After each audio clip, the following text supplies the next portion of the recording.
अब BA, BCom, BSc और MA, MCom करें विश्व की सबसे बड़ी यूनिवर्सिटी इग्नू से। सॉल्ड असाइनमेंट और गाइड बुक्स प्राप्त करें। संपर्क करें Mahakal computers, DAV college gate के सामने, सिवान।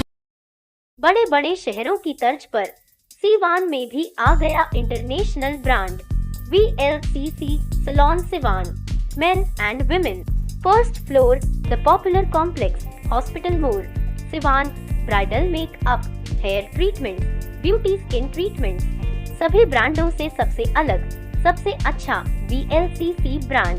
कांटेक्ट करें 9608146801, 9199874918। Email sivansalon@vlccwellness.com। नमस्कार, ATN लाइव में आपका स्वागत है और मैं कैलाश कश्यप एक नई डिबेट के साथ आपके सामने मौजूद हूं।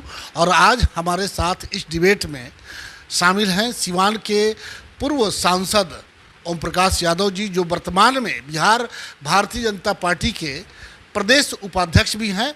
और हम उनसे इस मुद्दे पे बातचीत करने वाले हैं कि जो भारत में जो सरकार है उसके 8 साल पूरे हो गए हैं और पार्टी जो भारतीय जनता पार्टी है वो पूरे जोर शोर से इस 8 साल का प्रचार प्रसार भी कर रही है कि उन्होंने बहुत सारे काम किए हैं और आने वाले लगभग 2 साल के बाद 2 साल में चुनाव भी होने वाले हैं 24 में। तो इन्हीं सब मुद्दों को लेकर के हम सिवान के पूर्व सांसद ओम प्रकाश यादव जी के पास बैठे हुए हैं। उनसे बातचीत करेंगे कि सर 8 साल आपकी सरकार के पूरे हो गए हैं और बड़े ज़ोर शोर से इसका पूरे देश में प्रचार प्रसार किया जा रहा है। 24 में चुनाव भी होने वाले हैं।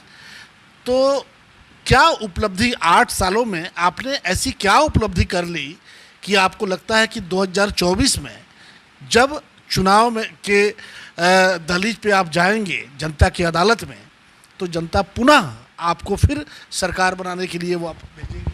देखिए, भारतीय जनता पार्टी राष्ट्रवादी पार्टी है। हम लोग सरकार चलाने के लिए और सरकार बनाने के लिए राजनीति में नहीं आए हैं।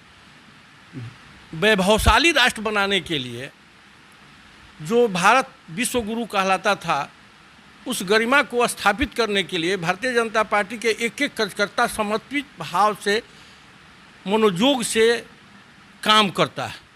जहाँ तक 8 साल के माननीय प्रधानमंत्री नरेंद्र मोदी जी के कार्यकाल की बात है, दुनिया यह मान चुकी थी कि भले भारत विकास कर ले, लेकिन इसके नसों में जो भ्रष्टाचार का रग है वह समाप्त नहीं होगा। आपने देखा होगा कि 8 साल में किसी भी विभाग में किसी तरह का कोई भ्रष्टाचार का बू नहीं आया, कोई मंत्री जेल नहीं गया, किसी मंत्री को इस्तीफा नहीं देना पड़ा।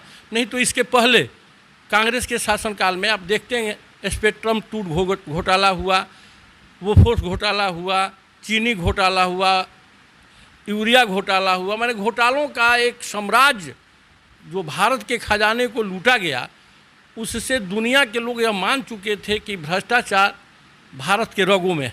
दूसरी बात, आपने देखा होगा कि जब हमारे बच्चे जन्म लेते थे उस समय उनको लकवा मार देता था, लड़के विकलांग हो जाते थे, प्लस पोलियो का दवा विदेशों से मंगाना पड़ता था। लेकिन जब एक बहुत बड़ा आपदा आया विश्व पर, कोरोना का, आपने देखा होगा कि भारत के खजाने से निकाल करके नरेंद्र मोदी ने अपने डॉक्टरों, अपने वैज्ञानिकों को दे करके और मात्र 4 महीना में कोरोना से लड़ने के लिए वैक्सीन का निर्माण कराकर जहां अपने भारत के लोगों को बचाने का काम किए उन्होंने, वहीं 19 देश में मुफ्त में भेज करके दुनिया को बचाने का काम किया, जिसका प्रशंसा संयुक्त राष्ट्र संघ में अमेरिका के राष्ट्रपति को भी भूरी भूरी प्रशंसा करना पड़ा भारत के इस प्रयास का। तो उपलब्धियां तो बहुत है। आज हम अपने आप को सर, आपको लगता है कि जब इन सारी उपलब्धियों को लेकर के आप 24 में जनता के बीच जाएंगे, तो उस समय जो जनता आज पूरी तरह से त्रस्त है महंगाई से, त्रस्त है भ्रष्टाचार, जिसकी आपने अभी बात की। भ्रष्टाचार आज भी चरम सीमा पे है। कहीं बिना पैसे दिए हुए आप एक काम नहीं करवा सकते हैं। महंगाई के बारे में आप जानते हैं कि महंगाई किस कदर बढ़ी हुई है, और बेरोजगारी की बात न की जाए तो ज़्यादा बेहतर है। देश के संसाधन बिक रहा है। ये सब सवाल उस समय आपके सामने आएंगे, विपक्ष लेकर के आएगा। तो आपके लिए क्या ऐसा नहीं लगता कि आपके रास्ते जो आप देख रहे हैं कि आसान हैं, वो रास्ते आसान नहीं हैं? देखिए, हम ये मान कर चलते हैं, भारतीय जनता पार्टी 5 साल चुनाव की तैयारी करती है। अन्य पार्टियां चुनाव आने के वक्त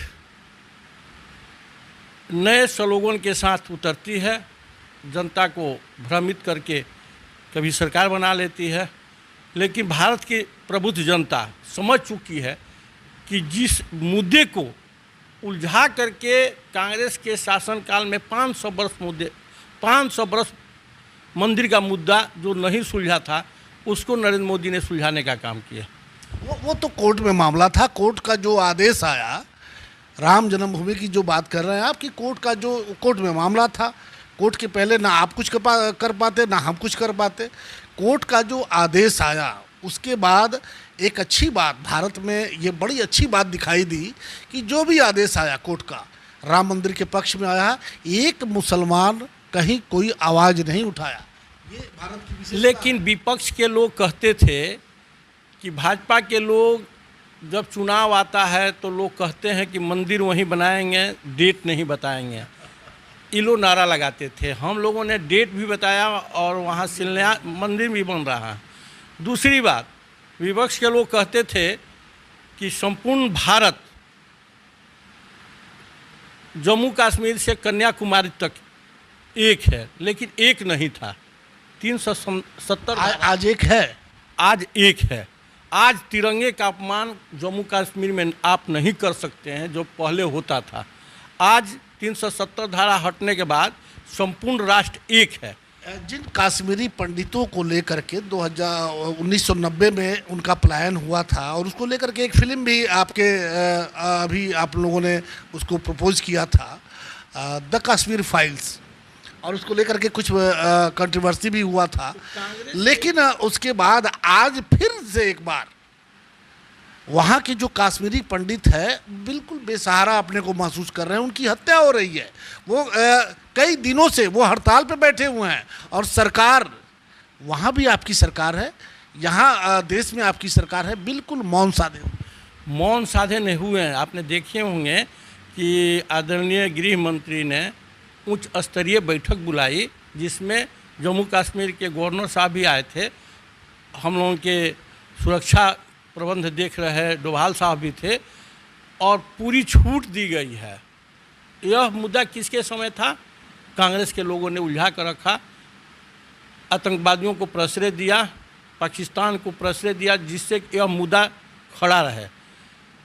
हमारी सरकार सार्थक प्रयास कर रही है, आतंकवादियों को मार रही है, उनको बेबस कर रही है कि आप भारत छोड़ कर। काश्मीरी पंडितों के साथ, काश्मीरी जो पंडित है उनके साथ इंसाफ क्यों नहीं हो रहा? देखिए, निश्चित रूप से हमने भी टीवी देखा, हमने देखा कि हमारे जम्मू कश्मीर के पंडित भाई अपने को असुरक्षित महसूस करके पलायन कर रहे हैं।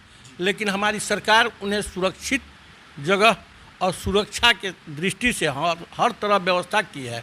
वहाँ रोजगार का जब सृजन हुआ, जब वहाँ लोगों को नौकरी दी गई, तो लोगों ने कहा कि हम ब्लॉक में काम नहीं करेंगे, तो डिस्ट्रिक्ट हेडक्वार्टर में भी पोस्टिंग की गई। उसके बाद भी लोग भयभीत।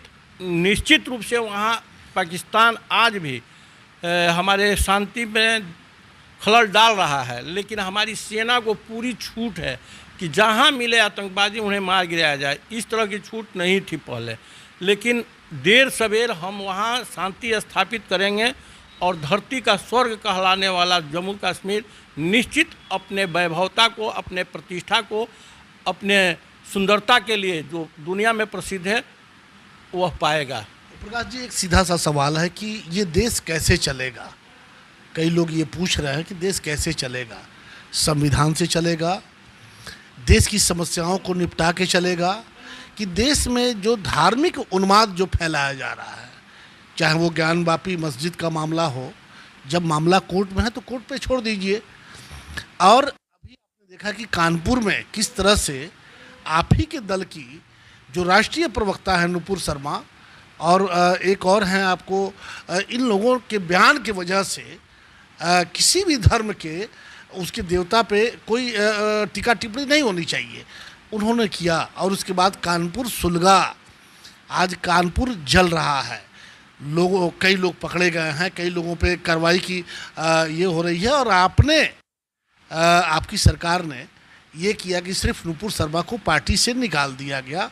तो ये दो तरह की नीति क्यों? देखिए, जब पत्थर चलाने वालों पे बुलडोजर चलेगा या आतंक फैलाने वालों पे, तो फिर नुपुर शर्मा पे क्यों नहीं? देखिए, भारतीय जनता पार्टी पर विपक्ष आरोप लगाता है कि यह सांप्रदायिक पार्टी है, सांप्रदायिक सौहार्द बिगाड़ने वाली पार्टी है। एक कानपुर की घटना निश्चित रूप से भारतीय जनता पार्टी की वहाँ सरकार है, देश में सरकार है, हम शर्मसार हुए हैं, हम इस जिम्मेवारी से भाग नहीं सकते। लेकिन एक घटना को छोड़ करके आप देखेंगे कि 5 साल पहले की घटना, आज तक किसी तरह का कोई घटना घटी। लेकिन वहीं सपा की सरकार में, मुलायम सिंह के सरकार में अनेकों जगह दंगे हुए। दंगा कोई अच्छी बात नहीं है, हम उसकी समर्थन नहीं करते हैं। और जैसे ही हमारे दल के हमारे राष्ट्रीय प्रवक्ता ने अनर्गल बयान दिया, तुरंत 6 साल के लिए हम लोग निकाल दिए। कांग्रेस के प्रवक्ता को भी निकाला गया है, पूर्व सांसद हैं और देश के उद्योगपति हैं। आज जिस तरीके से, चाहे वो महाराष्ट्र में आया कि मातोश्री के आगे आपके जो विधायक हैं, आपके जो सांसद हैं भारतीय जनता पार्टी के, उन्होंने कहा कि मातोश्री के आगे हम जा कर के हनुमान चालीसा का पाठ करेंगे। आपसे मैं एक सवाल पूछता हूं कि आपके घर के आगे यहाँ पे अगर कोई मुस्लिम बिरादरी के लड़के आकर के कहे कि नहीं, हम यहीं पे वो उनका जो धार्मिक कलमा होता है या क्या होता है हम यहाँ पढ़ेंगे, तो आपको बुरा नहीं लगेगा? देखिए, पूजा पाठ किसी भी धर्म का वो घर में होना चाहिए और मंदिरों में। देखिए, पूजा पाठ इबादत अपने लिए किया जाता है, अपने मन की शांति के लिए किया जाता है और घर के अंदर किया जाता है। इसको खुले चौराहे पर जो वहाँ पे किया गया, जो हो रहा है, मैं तो वही कह रहा हूँ कि जो आज परिस्थितियाँ बन रही हैं, देश को बिल्कुल एक धार्मिक उन्माद की तरफ ले जाया जा रहा है। देखिए, हमारे सांसद जेल गए, हमारे विधायक जेल गए, जिन लोगों ने उन्माद पैदा किया, निश्चित रूप से सज़ा हो रही है। आपको क्या लगता है कि ये गलत हो रहा है? निश्चित रूप से यह गलत हो रहा है। आपको अगर नमाज पढ़ना है तो आप मस्जिद में पढ़ें, आप हनुमान चालीसा पढ़ना है तो मंदिर में पढ़िए, घर में पढ़िए, आपको कोई आपत्ति नहीं है। लेकिन दिखावे के लिए अगर नमाज पढ़िए, दिखावे के लिए आप हनुमान चालीसा पढ़िए, समाज में उन्माद पैदा करने के लिए इस तरह की हरकत कीजिए, तो निश्चित भारत का संविधान आपको छोड़ेगा नहीं, आपको उसकी सज़ा भुगतनी ही पड़ेगी और लोग भुगत रहे हैं। चलिए, अब हम अंतिम पैदान पे आ जाते हैं कि आने वाला जो 2024 का चुनाव होगा, उसमें क्या मुद्दे हो सकते हैं? देखिए, हमको जो लग रहा है, विपक्ष संगठित होने का प्रयास करेगा। विपक्ष के पास कोई नेता नहीं है जिसकी छवि स्वच्छ हो, निर्मल हो, बेदाग हो। अब पहले नेतृत्व के अभाव में विपक्ष बिखरा हुआ है। हमारे पास एक कुशल नेतृत्व है जो राष्ट्र के लिए सर्वोपरि अपना सब कुछ न्यौछावर करके परिवार, भाई, भतीजा, सारे लोगों को छोड़कर देश के लिए सोता है। वो व्यक्ति देश के लिए जगता है और देश के लिए काम करता है, जिसके नेतृत्व में भारत आगे बढ़ रहा है। दुनिया में भारत की प्रतिष्ठा बढ़ रही है। कल तक भारत जो बोलता था कोई सुनने वाला नहीं था, आज भारत जो बोलता है उसको सुनने वाले लोग हैं, उसकी बात की महत्ता है। आपने देखा होगा, यूक्रेन में हमारे छात्र फंस गए थे। हमारे आदरणीय प्रधानमंत्री ने यूक्रेन के राष्ट्रपति से बात किया तो उन्होंने कहा कि हम आपकी बात को मानने के लिए तैयार हैं, लेकिन रसिया के राष्ट्रपति से आप बात कीजिए। उन्होंने रसिया के राष्ट्रपति से भी बात किया।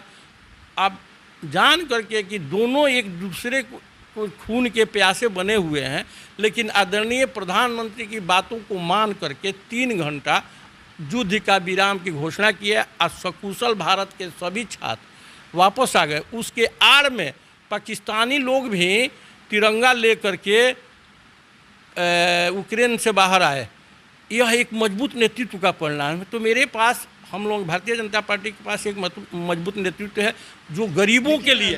लेकिन भीतर से जो खबरें आ रही हैं, जो हमारे सूत्र हैं, वो बताते हैं कि आजकल जो आपका संघ प्रमुख हैं, उनको लग रहा है कि शायद 2024 नरेंद्र मोदी के नाम पे हम सरकार नहीं बना पाएंगे, वो कोई किसी और को लाना चाहते हैं। देखिए, संघ बिल्कुल विशुद्ध रूप से सामाजिक संगठन है। संघ राजनीति में इंटरफेयर नहीं करता है। भाजपा स्वतंत्र रूप से अपना काम करती है। ये जो खबर मिली है, क्या ये खबर नहीं? देखिए, आपकी जो खबर मिली है बेबुनियाद है, उसी के बारे में हम खंडन कर रहे हैं। संघ बिल्कुल सामाजिक संस्था है। वह अपने समाज को संगठित करने के लिए, समाज को दिशा देने के लिए, राष्ट्र को वैभवशाली राष्ट्र बनाने के लिए संकल्पित होकर के काम करने वाले लोग हैं। बड़े तपस्वी लोग हैं। आप जब संघ में जाएंगे तो राष्ट्र को छोड़कर उनमें कोई बातें नहीं होती है। और जहाँ तक नेतृत्व परिवर्तन की बात है, तो ऐसी बात बेबुनियाद है। हमारे पास एक स्वच्छ छवि के, जिनके कुशल नेतृत्व में हम लोगों ने देश को आगे बढ़ाया है। गरीबों के कल्याण के लिए अनेक तरह की योजनाएं, ठीक है महंगाई बढ़ी है, हम स्वीकार करते हैं, लेकिन इसके बाद भी देखें कि देश में कितने गरीबों का घर बना है, कितने माँ बहनों के घरों में चूल्हा दिया गया है, कहाँ भोजन दिया गया है, दवा के लिए आयुष्मान योजना दिया गया है। एक लंबी कतार है, कहते बहुत घंटों लग जाएगा। लेकिन आपकी ये सारी बातें जो विकास की, जो एक लंबी लिस्ट आप बता रहे हैं, ये उस समय गौण हो जाती है। आप बिहार के प्रदेश उपाध्यक्ष हैं, और कल जो तस्वीर एक सामने आई समस्तीपुर से कि 5 परिवार के 5 लोग, और वो दलित नहीं थे, वो ब्राह्मण जाति से थे, और उन लोगों ने फांसी लगा करके, भुखमरी के कगार पे आकर के वो पूरा परिवार फांसी लगा करके अपनी जीवन लीला समाप्त कर लिया। तो फिर ये सारा विकास जो आप गिनती करवा रहे हैं, ये विकास किस काम का कि एक व्यक्ति को खाने के लिए दाने नहीं है? आपने कहा इस सुबह हमें सूचना मिली, हमने कहा पहले प्रशासन अपने पोस्ट किया कि प्रशासन निष्पक्ष जांच करे कि वो लोग आत्महत्या किए हैं कि हत्या की गई है। हमें नहीं लगता है कि वो लोग आत्महत्या और भूख के वजह से आत्महत्या क्यों, क्योंकि कोरोना की महामारी में देश में एक गरीब आदमी भी नहीं कह सकता कि कोई भूखे मरा। हर घर में अनाज दिया गया। तो लाखों स्वयंसेवी संस्थाएं वो भी उतरी हुई थी, वो भी सभी लोगों ने उतरा। सभी लोग आज भी मुफ्त में अनाज दिए जा रहे हैं, चाहे वो स्वर्ण हो, पिछड़े हों, दलित हों, उसके बाद भी मुफ्त में अनाज दिए जा रहे हैं। कहने का मतलब कि निश्चित रूप से उसमें जो हमें लग रहा है कि वह पारिवारिक वैमनस्यता की वजह से, पारिवारिक विवाद की वजह से उस परिवार की हत्या की गई है। हमने अपने तो इसके बारे में पता किया आपने? हाँ, हमने जिला, वहाँ समस्तीपुर जिला प्रशासन से मांग की है कि इसका निष्पक्ष जांच होनी चाहिए, क्योंकि देश में अभी तक, आप भी मीडिया से जुड़े हैं, हमारे बड़े भाई हैं, एक गरीब आदमी भूखे दम नहीं तोड़ा। फिर ब्राह्मण समाज के 6 लोगों के मरने का कोई औचित्य समझ में नहीं आ रहा है। संवेदना व्यक्त करते हैं उनके परिजनों के प्रति, लेकिन इसकी जांच होनी चाहिए कि वो आत्महत्या किए। जांच आखिर कौन करवाएगा? सरकार आपकी है, शासन आपका है, प्रशासन आपका। अरे जिला प्रशासन जांच कराएगा। हमने कहा कि समहर्ता और आरक्षी अधीक्षक महोदय वहाँ का निष्पक्ष जांच कराएं और उसका सरकार को अपना रिपोर्ट सबमिट करें, ताकि पता चल सके कि लोग भूख से मरे हैं या उनकी हत्या की गई है। हमें नहीं लगता है कि भूख से आज भारत में कोई मर सकता है, क्योंकि नरेंद्र मोदी घर बनवा रहे हैं, नरेंद्र मोदी दवा दे रहे हैं, नरेंद्र मोदी अनाज दे रहे हैं, नरेंद्र मोदी सब कुछ दे रहे हैं, तो भूख से मरने का कोई औचित्य समझ में नहीं आ रहा। निश्चित रूप से उसमें कोई पारिवारिक ज़मीनी विवाद हो, किसी तरह का आपसी वैमनस्य हो, जिससे कि उन लोगों की कत्ल की गई है। हमने सवाल उठाया है, अपने पोस्ट भी डाला है। निश्चित रूप से भारत वैभवशाली राष्ट्र की ओर अग्रसर, विपक्ष अड़ांगा डाल रहा है, लेकिन हमें लगता है कि आने वाले दिन में फिर से भारत विश्व गुरु बनेगा और दुनिया का नेतृत्व करेगा। मोदी जी पुनः 2024 में सत्ता में आएंगे? देखिए, मोदी जी निश्चित रूप से 2000 लोकतंत्र में और चुनाव में जनता मालिक होती है, लेकिन जनता, हम लोग जात के आधार पर नहीं और पार्टी को सत्ता में लाने के लिए नहीं, राष्ट्र को सबल बनाने के लिए काम करने वाले लोग हैं। भारतीय जनता पार्टी का एक एक कार्यकर्ता राष्ट्र को समर्पित होकर के काम करता है, अपना परिवार छोड़ता है, निस्वार्थ भाव से बिना शादी विवाह किए हुए पार्टी के कार्यक्रमों में लगा रहता है। इसलिए आप देखेंगे कि जितनी काम नरेंद्र मोदी ने गरीबों के कल्याण के लिए किया है, इसके पहले कभी हुआ है था क्या? किसानों को 6,000 रुपया साल में दिया जा रहा है, कोई सरकार ने दिया था क्या? हमारे आदरणीय पूर्व प्रधानमंत्री ने कहा कि हम 100 रुपया भेजते हैं तो नीचे जाते जाते 80 रुपया पहुँचता है। हम लोग तो एक बार अगर 100 रुपया भेजते हैं तो 100 रुपया उसके अकाउंट में जाता। यही विपक्ष लोग कहते थे कि अकाउंट खुलवा दिए जनधन खाता का, इसका क्या औचित है? 15 लाख का इंतजार आज भी लोग कर रहे हैं कि भाई वो 15 लाख उनके अकाउंट में कब आएगा। उसी अकाउंट में हम लोग जनधन योजना के अकाउंट में किसान सम्मान राशि हो, आपने देखा होगा एक बहुत मुद्दे जो थे, 1 नेशन 1 पेंशन सैनिकों का मांग था, हम लोगों ने पूरा किया। 1 नेशन 1 राशन कार्ड हम लोगों ने पेंशन। आज आप जानकर आश्चर्य होगा कि 8 लाख लोग, बहुत कम संख्या है लेकिन यह संख्या और बढ़ेगी, अपने राज्य को छोड़कर, अपने गांव को छोड़कर दूसरे राज्यों में जा कर के और वहाँ राशन ले रहे हैं। यहाँ का बना हुआ राशन कार्ड वहाँ भी मिल रहा है। तो एक बहुत बड़ी उपलब्धि, क्रांति आई है भारत में। तो इसके बदौलत आपको लगता है कि 2024 में एक बार पुनः नरेंद्र मोदी की सरकार बने? 100% नरेंद्र मोदी के किए हुए कार्यों को, उपलब्धियों को 8 साल के जन जन तक पहुंचाने के लिए हम लोग सेवा सुशासन सप्ताह मना रहे हैं और जनता को बता रहे हैं नरेंद्र मोदी का कोई विकल्प नहीं है, विपक्ष के पास कोई चेहरा नहीं है। 100% भारतीय जनता पार्टी की सरकार बनेगी और फिर वैभवशाली राष्ट्र का निर्माण होगा। आपने देखा कि अभी पूर्व सांसद ओम प्रकाश यादव जी से बातचीत हो रही थी। भारतीय जनता पार्टी के वो जिला प्रदेश उपाध्यक्ष भी हैं और उनका मानना है कि 2024 में नरेंद्र मोदी जी फिर एक बार देश उनको प्रधानमंत्री चुनेगा और फिर एक नए राष्ट्र की शुरुआत होगी। ये तो हो गई, लेकिन अभी समय है 2024 आने में वक्त 2 साल का है और 2 साल में बहुत कुछ यहाँ एक एक दिन में राजनीतिक बदल जाती है, सोच बदल जाता है, लोग बदल जाते हैं। आज इस दल में है, कल कहाँ होंगे कोई नहीं जानता।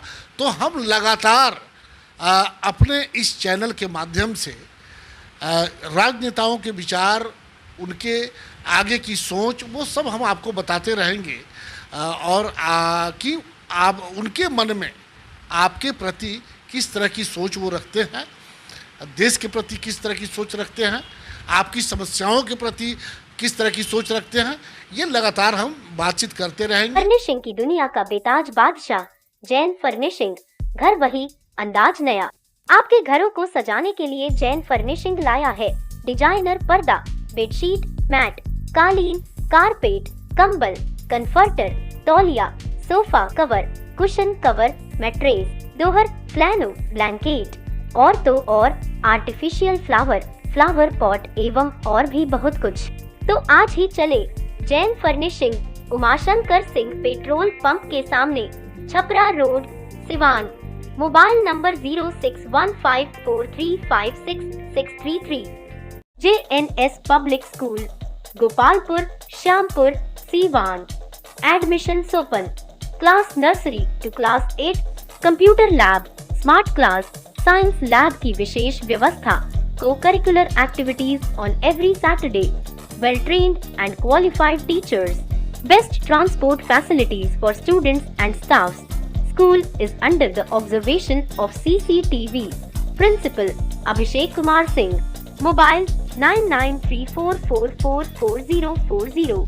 अभिनव सेवा क्लिनिक एवं मैटरनिटी सेंटर, जहां जनरल फिजिशियन और पटना के पूर्व सिविल सर्जन डॉक्टर एस.के. अमन के द्वारा छाती, पेट, मूत्र, जोड़ रोग का बेहतर इलाज किया जाता है। वहीं बिहार सरकार की चिकित्सा पदाधिकारी डॉक्टर श्रीमती निशा कुमारी अंजलि के द्वारा स्त्री एवं प्रसूति रोग का सकुशल इलाज होता है। 24 घंटे इमरजेंसी सेवा उपलब्ध है। अच्छे और बेहतर इलाज के लिए एकमात्र अभिनव सेवा क्लिनिक एवं मैटरनिटी सेंटर, बड़हरिया स्टैंड से 100 मीटर उत्तर तरफ, चकिया रोड, सिवान।